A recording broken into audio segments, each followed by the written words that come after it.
రింతలు లెక్క చేయకు, పళ్ళున్న చెట్టుకు అలవాటేగా.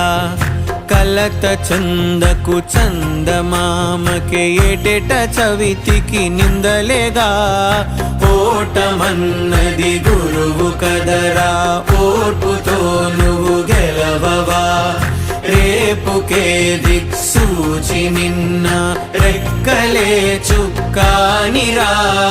నీరు నేల ఆకాశం నీపై చూపెను పాశం.